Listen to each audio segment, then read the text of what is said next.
Good evening, dear guests. I thank you for coming. And let me welcome you on behalf of the Bruno Kreisky Forum and the team that has prepared this evening. You know the topic of this evening, but first I would like to make a few mundane remarks. Originally, as you have seen, we had imagined a wider focus for this evening. We had invited Annette Weber, Special Envoy of the European Union for the Horn of Africa. At the very last moment, for medical and health reasons, she told us she could not come.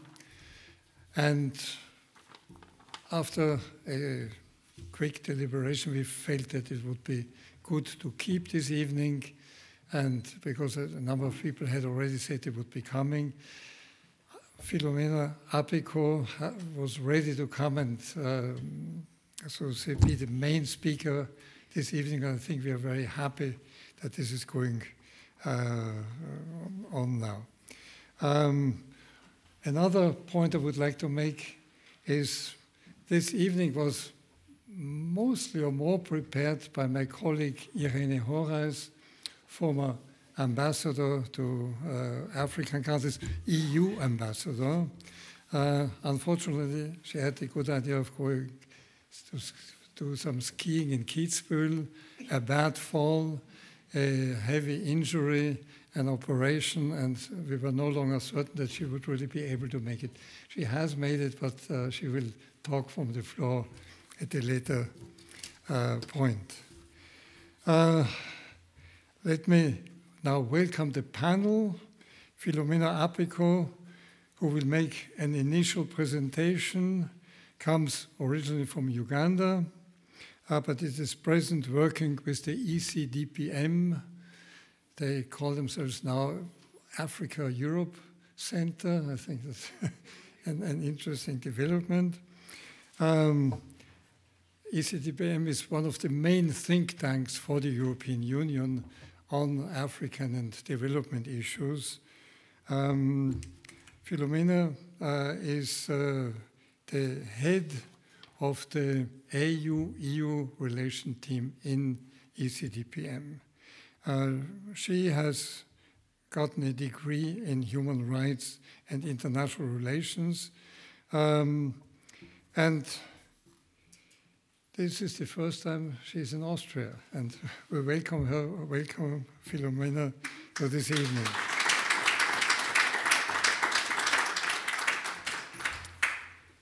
Franz Schmidjell is an old hand, so to say, like me. He is from the Vienna Institute for International Dialogue, International Cooperation and Dialogue. And we have worked together for 30 years, something like this. His number of achievements cannot be told, but he has co-founded the famous Africa Club. And we're very happy for this also, and thank you for that. He has agreed on a short term to co-discuss issues with Philomena. Now, just a few words about this evening. Relations between African Union and European Union have begun even before the founding of the AU in 2002 at the Cairo summit in April 2000. The Lisbon summit in 2007 was the real starting point for a very intense relationship between the two unions. They agreed on a joint Africa-Europe strategy and on a joint roadmap, all this based on an understanding of common values. But already 7 years later, just ahead of the 4th summit in Brussels, there were rumblings and grumblings of dissatisfaction. I remember one discussion, one ambassador from Nigeria who told us, common values, well, you have yours, we have ours. That was a clear signal, I think, and I think we should have listened to that more carefully earlier on. 2015 came the migration crisis, also in our relations. The summit in Malta was a bad idea. Africans have reproached the European Union to have held a monologue in La Valletta. We then went to the 5th summit in Abidjan, and there was another migration incident.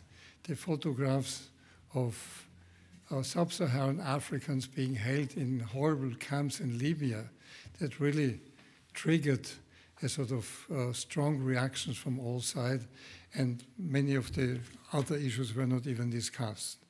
So everybody was then looking to the 6th summit, where the hopes were great. There was a new commission. The new commission made a great start to send half of the commission or more to a joint visit to Addis Ababa and laid out a program for a new beginning in our relationship.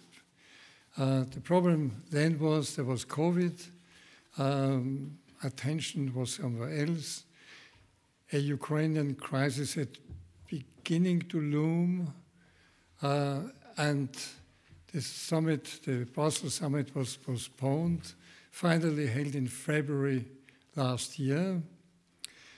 The European side was relatively optimistic about the outcome, mainly because they had presented a package of 150 billions of euro for investments in infrastructure. That at least sounded good. But on the African side, the point of view was much more retained.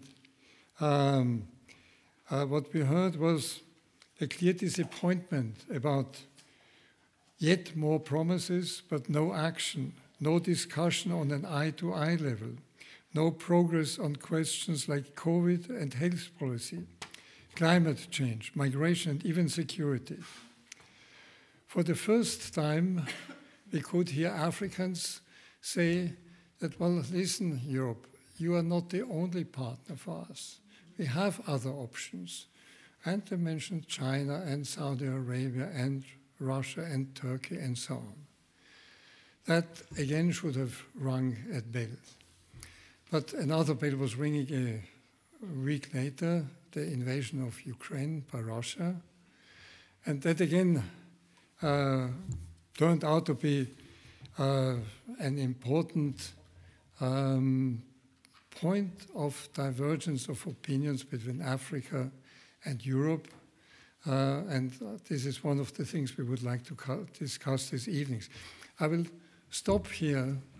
I think what we would like to hear from Philomena is a discussion about the situation after the beginning of the Ukraine invasion, but then also come back to the basic points of the bilateral or the multilateral continental relation between African Union and European Union, and perhaps the Ukrainian issue is not certainly not the only one, and perhaps not even the biggest one that divides us. And I would like to ask you now to come here.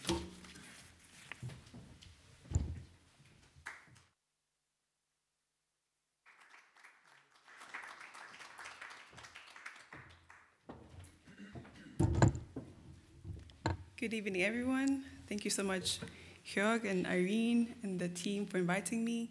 Of course, it would be nice to have Madame Weber here as well, just to, have a discussion, bringing the African side and the European side, But I'm glad that I'm able to be here, and Franz will be joining me today for discussion. So I will try to live up to the hype that, she would have brought. So just about me, as already mentioned, I work for the European Center for Development Policy. I'm a proud member of the diaspora living in Europe. So often for me, it's interesting to juxtapose what I see here with what I hear when I go back home, for example. I am originally Ugandan, but also live in Botswana. So I have an eastern-southern vibe. So sometimes what I hear may not necessarily be what is here in Brussels. So it's for me as an African living in Europe, when the war broke out, on February 24th, it was interesting because we had, as Georg said, a lot of anticipation about the summit. We saw for the first time more frankness in discussions. Of course, after COVID-19, there were, people were empowered to really say what was happening. We had strong words being used like vaccine apartheid, issues around equity. So for the first time for me, who has been following the African Union as an institution, I was quite impressed to see some of their sort of common voice, even among new presidents who were for the first time in Brussels, calling for vaccine equity, calling for access, calling for the TRIPS waiver. Then, boom, Ukraine hit. And sort of we saw now, where does that leave the AU-EU partnership? What happened to the gains from February? Where are we now? So it was very interesting also living in Europe, because I was at the time living in the Netherlands. I work in Maastricht, so of course you hear about, oh my gosh, the invasion has happened. Then you also have issues around the rising food prices, the rising fuel, the rising cost of fertilizers, all being compounded. Not forgetting, we still had the COVID-19 effects, with a lot of countries still trying to build back, a lot of African countries, the issue of debt still unresolved. So all these were now compounded. So being in Europe, I consume European news. So all the highlights, all the, painting Africa, Africa's suffering, all these initiatives that are being proposed on how can we help the continent. So I thought to myself, I think it's also fair to have an analysis from the African side about how they see the war. So my presentation today will focus mostly on that. So, of course, economically, we saw that in the first few months of the war, yes, there were countries that were greatly affected. And these mostly are the countries that are heavily reliant on importation of wheat, but also those reliant on fertilizer. And an interesting aspect, I think, for Africa as well was the countries that rely on humanitarian aid, because as you know, the UN and its institutions do procure a lot of grain from Russia to also feed the world. So this was where we saw a lot of tensions for countries, for example, in the Horn of Africa, where there's a huge population still reliant on humanitarian aid. And with the sanctions that the EU and the US had on Russia, we saw that this was not able to allow for the grain to be exported. So added to this, of course, was the fuel prices. And a lot of countries that also still rely on fossil fuel production were heavily hit. And we saw that added to this was the issue around fertilizers. A lot of fertilizers, especially from Egypt, are procured from Russia and Ukraine. And we saw that a lot of the production was then sort of made more expensive, because if fertilizer is expensive, then your cost of production also increases. So it seemed like a doom and gloom, right? And I'm sure most of you who read the news at the time were like, oh my God, this is really going badly. A bit more slower. Sorry. When I get in the mood, I'm like going. But do stop me if I'm going too fast. Thank you, Irene. So what then we saw was a lot of countries then being painted as, oh, Africa needs, help. How can countries help Africa? But when I traveled to Addis Ababa recently, just to get the perspective from the African side as to how they saw the war in Ukraine, I was quite surprised to hear words like, we feel like this has been blown out of proportion. Of course, there are countries that were greatly affected, and these are mostly countries that trade with Ukraine. And not so many countries on the continent trade with Ukraine. So of course, countries like Egypt that were importing fertilizers and wheat, countries like Sudan that were also importing a substantial amount of wheat were affected. And we saw, of course, a lot of concerns, even in Sudan, which already had political instability. There was some sort of civil unrest that was linked to the growing price of wheat, which is a staple food. But that being said, some of the people that I spoke to were saying, well, within Africa, it was a problem, but if you speak a year later, countries have shown resilience. Why? Because if you look at the food basket in Africa, which is just one component, you have other grains that, for those of you who have traveled, you have maybe had teff from Ethiopia, you have maize, you have sorghum, you have other foods that people were able to use. And I think what's also, for me, very interesting was to see sort of their initiatives that are being taken, not only at the regional level, but also at national level to really look at the problems. So, for example, we have, at the regional level, the African Development Bank did have a trust that was set up to aid in fertilizer production, which at the regional level was quite an initiative that was appreciated. And even within the AU-EU partnership, we saw last year during the commission-to-commission meeting, the issue of fertilizers being high on the list. And to my information, this year there will be a task force on fertilizers being set up to really look into this issue. But what I also found very interesting was, I think doesn't get enough attention in the media, is the use of organic fertilizers within Africa itself. So a lot of the focus seems to be like on the chemical fertilizers being imported, but we also have an ongoing discussion about how to better scale organic fertilizers to preserve soil health, which is more sustainable in the long run. So for me, this was like a awakening call, what I was hearing in Brussels vis-a-vis what I heard on the continent. And I think this kind of narratives then really show that there is need to build more resilience on the African continent to food security.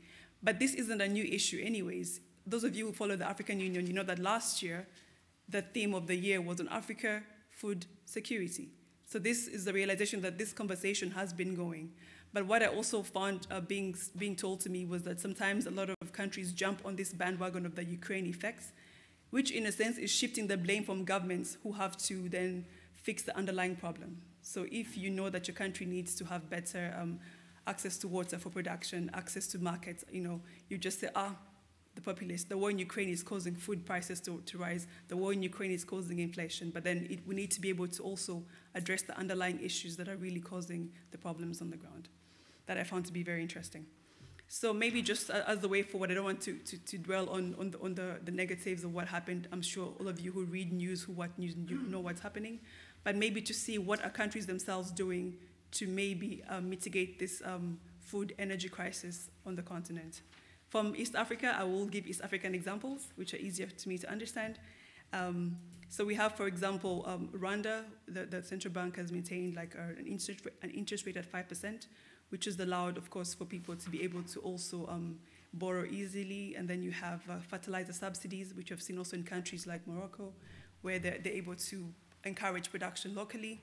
We have in Burundi also campaigns around consumption patterns, because if you are dependent only, for example, on wheat, you could be sensitized about different grains, also to boost the food basket generally, food nutrition, but also to prevent over-reliance on one grain. We also have the Kenyan example where we have fertilizer subsidy programs being initiated and also really commercialized to be able to support the region. And lastly, Ethiopia. In fact, with Ethiopia, we found that after the initial food crisis, because of the combined effects of Ukraine, they actually boosted more domestic production. So then farmers realized, okay, there's a market for the goods, and they were actually producing more.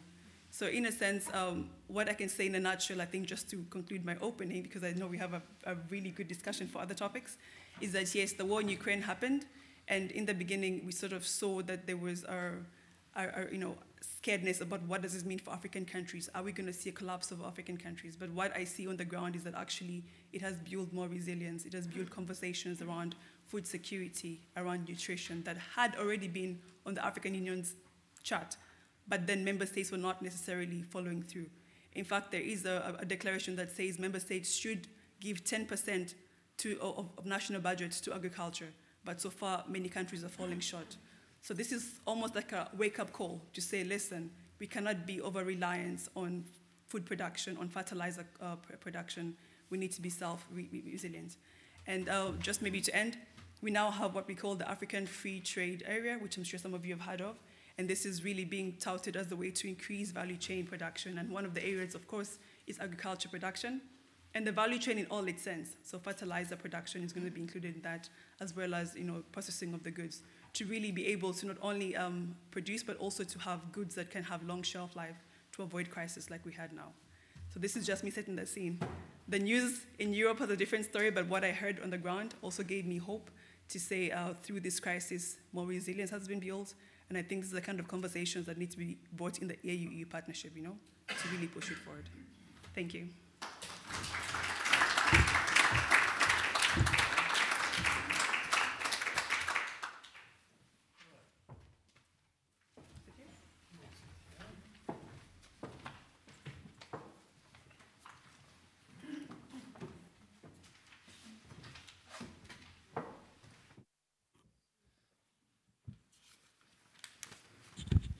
So, thank you, Philomena.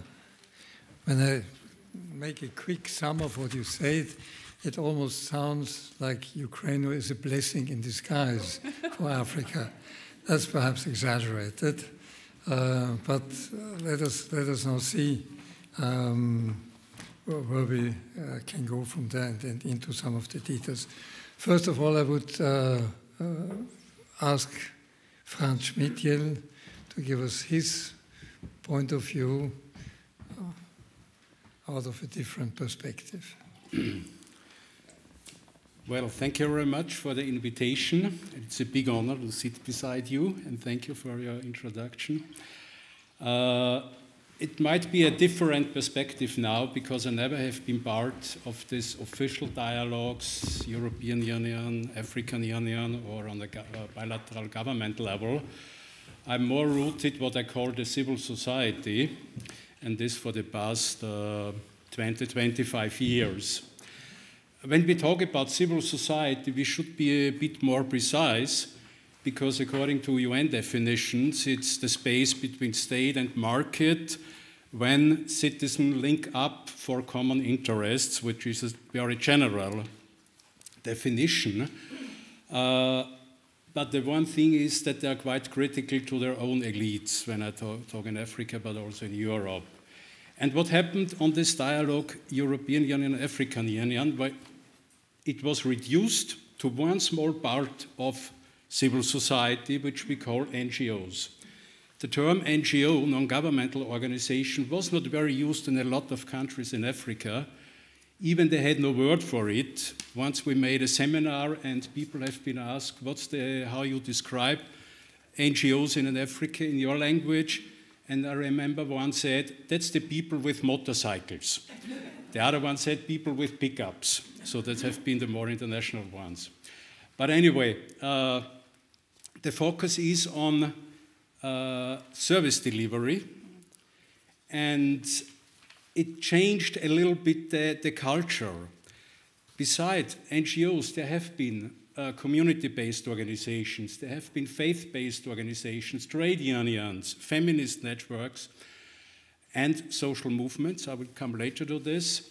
But they have been always accountable to their members, to their community. Suddenly the NGOs had their accountability towards the donors, so there was a shift in the working culture. And we had just last week, we had one big network here in Vienna and had a dialogue, and that's a network of social movements. And it's called Africans Rising. Not Africa Rising, that's more from the business circles who are promoting this for more investments. It's Africans, it's the people rising. And that's a Pan-African network for justice, peace, dignity, and unity. And it's really 55 countries, organizations from 55 countries are members of this. And they say we have to stand up, we have to make solidarity. For example, they have a kind of exchange program. Activists who are under pressure, who are harassed or may be arrested, they can travel to their partners to another country and try to have a safe house there. They amplify voices when they have protests. And at the moment they're struggling for a borderless Africa, for women's rights, but also on a non-violent level. That is very important. And what has it to do with this theme now, Ukraine war, and the impact? Actually, when we had all these discussions, they don't care much about it. And one reason is because they lost their trust in Europe and the European Union. They say there is no really participation in the dialogue. And if that's a top-down, they are asked for consultations, they are told what's going on, and that's it. So then they are disappointed that even they cannot have a dialogue with partners in Europe, because just for the simple reason they don't get the visa. We had a case of a feminist from Sudan who was invited to a conference to Austria. The visa was rejected because it was within the Schengen, it seems, an agreement. Once a country rejects a visa, then the other ones are not allowed to give you one.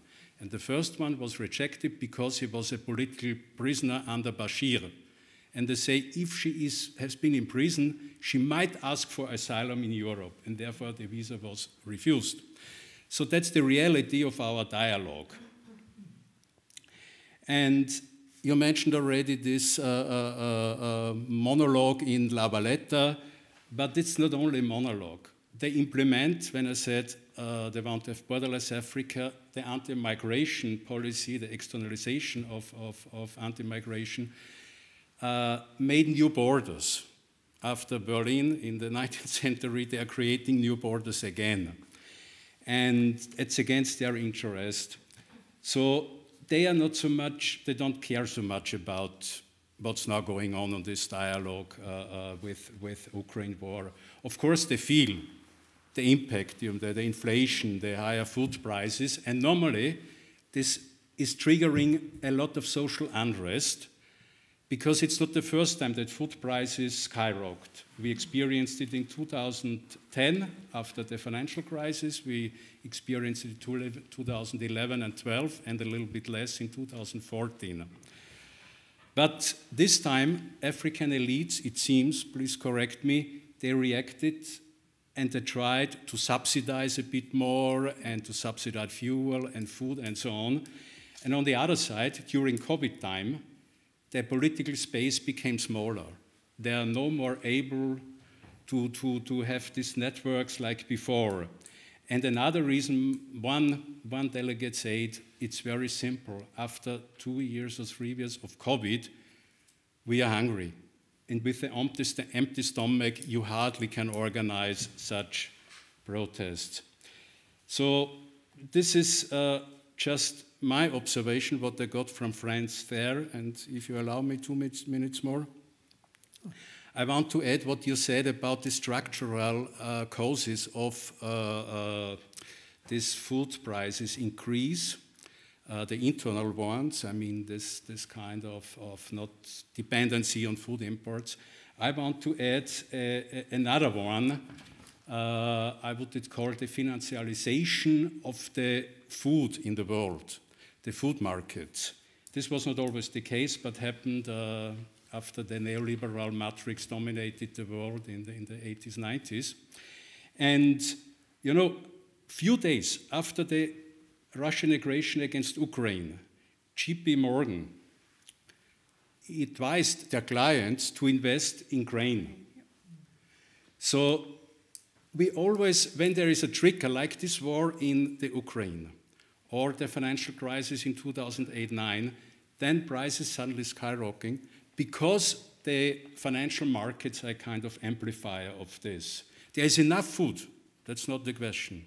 And it's not the Ukrainian wheat, because that's 9% on the world market, the Russians are 23%, therefore Macky Sall discussed with European Union, please, you are not sanctioning the agricultural products of Russia, but they are no more able to export it because no insurance, no transport, no payment possible. So that's the bigger part, actually, we have to say. But in the food market, it's 7 times more which is traded in futures than actually produced per year. And this is amplifying always this price increases. And last point, it's a long demand by the food sovereignty movement, like FIAN International, but a lot of regional African networks. They demand more own food production with traditional seeds, for example, which are not dependent on artificial fertilizers. And this is now the positive thing, and I think you mentioned it, that there is a change also within the elite. The African Commissioner for Agriculture said, instead of using $85 billion for imports, we should invest in this own agriculture, in this own staple food, what we had before. And this might be a positive development. Also, I think in Uganda there was a change before. Museveni also thought Monsanto production of whey would be the best one. Now he changed. They are subsidizing, they are promoting local seeds, traditional food, And so maybe the food import dependency might go down as a positive effect. Thank you. Would you like to Respond? add on something or go to one of the points that you... No, I did like these points about the localization of food, because I think that's what has been really lacking from this conversation. A lot of countries, because people had become overly dependent on importation of food to the extent that local seeds, were disappearing from some communities. Everybody was either getting seeds that were given by Monsanto and other other companies that make seeds. I don't want to use the word. To the extent that then you saw that these were not sustainable, because the local seeds are tailor-made to the local environment and are able to be more, for example, drought-resistant, more able to withstand harsher conditions. And I think now we're seeing this conversation coming back, but also coming back with support, as you said, from the top people. So maybe we then see more efforts to actually increase food production locally, which is what was missing, I think, from before. Thanks. All right. What I would like to go into now, after having raised this idea of a blessing in disguise, at least what you say is it has a wake-up call. It has been a wake-up call, and things are happening that should have happened much earlier, but are happening now. And in fact, probably many of us don't realize that. That is the first important message probably that we get from you. Still, even before the Ukraine, we had a number of issues that were contentious, and they have not gone away. And perhaps for the moment at least, we should stick to one of the basic ideas behind this whole EU-AU partnership, that we still will need each other for a long time, but probably in a very different way. And the world is changing, and we will have to reposition on each side, but also together perhaps. This is the question of what kinds of partnerships one could have. But first, the contentious issues. The COVID one, I would have thought that it is more or less over. You had told me earlier that not quite. There are health issues and technical and vaccine issues that will have to be solved in a different way. I remember at the SIG summit, von der Leyen promised something. I'm not sure what has happened to that. The second point that is coming on bigger and bigger is obviously the climate issue. What have we done wrong? What can we do? Of course, also we will have to see a certain hypocrisy on the European side. We tell you to go green, and we ask you to send us gas because we cannot go green fast enough and so on. The third issue is migration. In fact, migration in many countries, unfortunately also I would say this in Austria, migration is perhaps the #1 issue in EU-AU relation. But it's a difficult issue, and in fact, when you look to Europe, it's not mostly Africans. It's migration all around, and Afghanistan, Syria, and so on also counts a lot. But what really to do about it, how to go about it. And the last issue that had always been one of the easy issues in the meetings, AU-EU, because there was a cooperation, is security. And security is no longer an easy issue. In fact, it's getting more and more difficult. Now, probably will not be able to cover all of this this evening, but you take your choice and then comment on some of them. Okay. Which one would you like me to comment on first? Well, I think that's what the audience would like to hear. But I can start with the easiest. which is? So I would say for me, health is not the easiest because it had a shaky beginning. If you recall how the COVID vaccine played out, It wasn't an easy issue, but I found that it was the most honest conversation amongst the themes that the AU has had. So we found that at the summit, it was really people who had, I think from the African side, internalized what the problem was. And when they came before the EU, they already had sort of ideas of how they wanted the partnership around health to be framed. So it was issues of local production, issues around not health strengthening of the systems, because a lot of systems were really suffering, issues around workforce capacitation. So you find that the African Union has its own African New Public Health Order, which is greatly in line with now we saw the revised EU Global Health Strategy. So the two actually are similar. So there we find that there was more, because the beginning was quite tense and honest conversations were heard early, we found that now going forward, there seems to be a meeting of minds as to what needs to be done. And a lot of the Team Europe initiatives are also really tailored around what the AU and its member states already have laid out. That's one.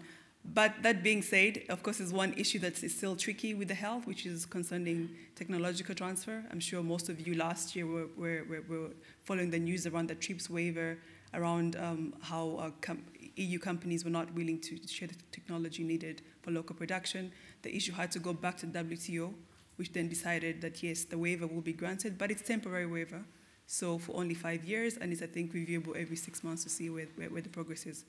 And added to this, we saw then developing countries trying to argue for, okay, not just the vaccine, can we also get technology for therapeutics and diagnostics? Let's be honest, a lot of the diagnostics on the continent are not locally made. That still costs a premium, and if anything is happening with supply, your hands are tied again. Here we saw pushback from the European side, also the US, but the Parliament also raised concern about this, and the issue was supposed to be finalized in December last year, but has now been postponed. So then people are questioning this piecemeal, sort of support for technological transfer, whereas it should be more comprehensive to give also the African side more support. We did have the 6 countries that were identified last year for the mRNA technological transfer. What has happened so far with these countries? I think I last followed maybe only Senegal had made some progress. What about the rest? So these kind of conversations need to be had again, and I'm sure they will come back. Then the second easiest, I would say, was peace and security, because this was, of course, the mainstay of the partnership. They've been doing it for a long time. If you ask a layperson the EU support, they'll say, yeah, EU supports Africa with peace and security. This is sort of understood. But I think we saw also sort of when the financing mechanism was changed. Previously, we had a dedicated funding mechanism called the African Peace Facility, which was tailor-made to support the African peace and security architecture. Now we had the new EU budget, which had a new financing, the European Peace Facility, which then did away with the African Peace Facility, which means that there's no dedicated funding per se, So African stakeholders, of course, were worried about this. What does this mean for sustainability, of unpredictability, most importantly, of financing? And then we have now seen with the Ukraine war, really the EPF being used, tranches being increased. At some point, I think we probably are over 3 billion at this point, and which has even caused the whole fund to be increased. Initially, it was about 5 billion. They had last week increased it to 7 billion because a lot of it was already being sent off to Ukraine.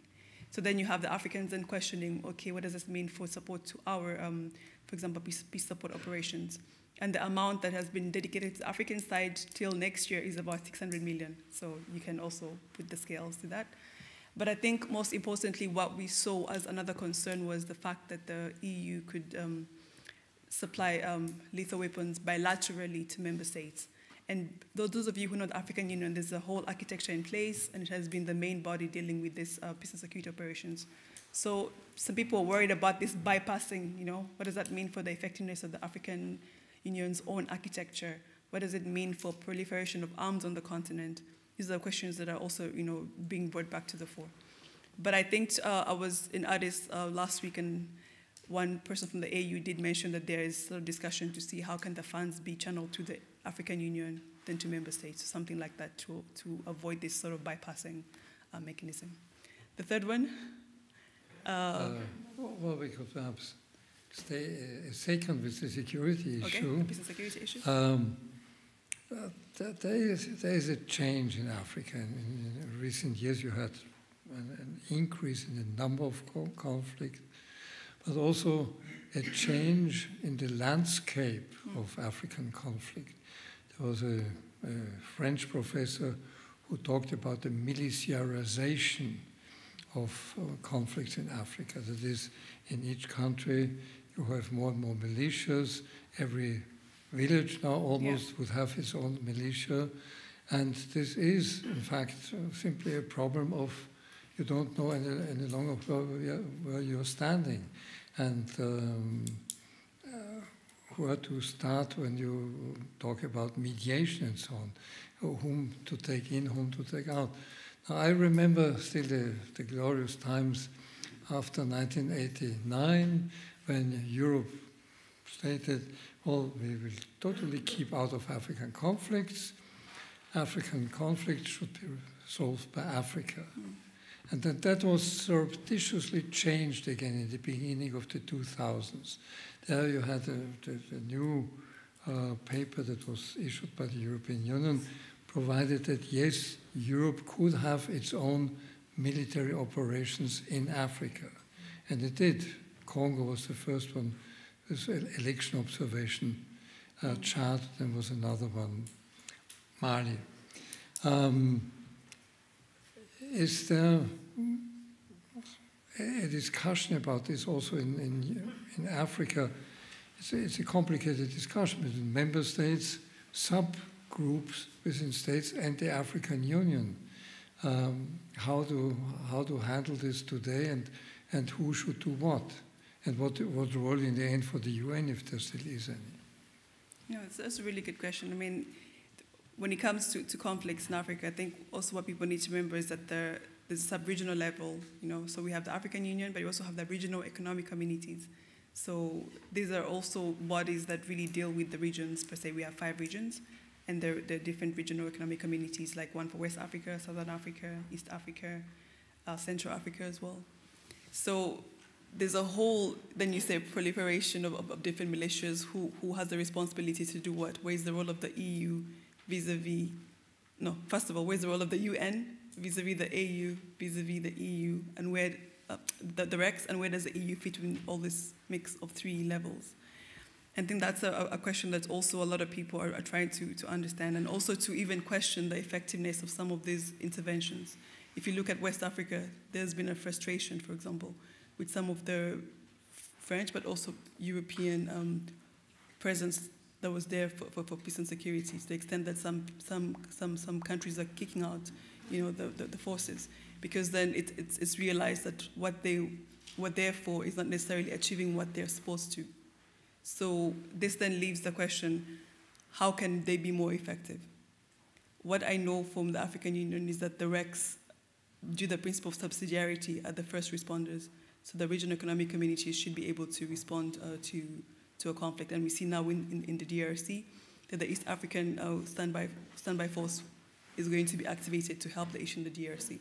The AU still maintains the overall observance of the conflict. And the EU, I think, needs to understand the dynamics that play about between the REX and the AU, and to see how to best tailor support to avoid an issue where there's support that is not necessarily being effective. Yeah. There was a time when an AU president told the REX, you have nothing to do with security and politics. Your role is economic and nothing else. There was then a meeting about regional cacophony. And there are some REX that are much more advanced in this than others. Now, this is also something for the Europeans to recognize and say, well, we just have to take it as it is. But I think the question is probably, is there a time to sort of reset our cooperation in security issues and see what information goes from where to where? Because this is another important issue. Judging a situation, what is really going on. We are not going to go into detail on that, but it would be interesting to see if it looked to a next summit that might happen one day. What are we going to say in this issue? Yeah, I agree. I mean, also the point that you mentioned, to look to where to support. I mean, there are also different stages of a conflict. And I think a lot of maybe sentiment from the African side have been that a lot of the support from the EU has been towards peace support operations, so mostly what people call firefighting. But then there have been calls for maybe more concentrated efforts to mediation, early warning, and also post-conflict reconstruction development. And that's what I think is necessary to help emerging countries from conflict to actually build better, to avoid re-emerging in the conflict. So these are, like you say, different stages where the EU needs to be able to show its value addition in terms of effectiveness and respond to needs, I think. Yeah. Right. Migration. Okay, migration. So the point about migration, you're right. It's been a contentious issue in the partnership for a while. And we even saw at the last summit in February sort of an attempt to couch migration under education and skills development. So give it like a softer turn, because a lot of the issues around migration had tended to be more securitized, so keep people out of borders. Whereas from the African side, we see a lot of conversation really being around opening up legal migration, opening up channels for more skills transfer, opening up channels for more honest discussions about that. But we see so far that this is not what most countries are ready to have. I am aware of a talent partnership that was proposed with, for example, North African countries, but when I checked the status, they were not really effective. So then you see that a lot of conversation is also about return and readmission, sort of to African countries to take back the asylum seekers. And the African member states have been very clear about this. They will not be seen to be complacent in the return of, forced return of the citizens. So I think the frustration with migration is that now we see sort of using other channels to still enforce the migration interests that the EU member states have. For example, we saw that with the Council conclusions, a possibility of having GSP Plus, which is a trade agreement, which basically gives, for example, least developed countries like my own country, Uganda, we're allowed to export duty-free, quota-free to the EU, anything but arms. So this is really something that is valuable to boost trade in these countries. But now you then come up with this conditionality for return and readmission that's pegged to GSP conditionality. Then countries are like, okay, you're bringing back migration into the trade discussion, yet you should be empowering countries to trade better, So this is why people are a little bit frustrated by migration. All right. I think we'll perhaps come to climate. Yeah. Okay, but let's first open up to the public now. And I'm sure there will be questions and or even inputs. Mamadou Kon is the consul for Mali here in Vienna.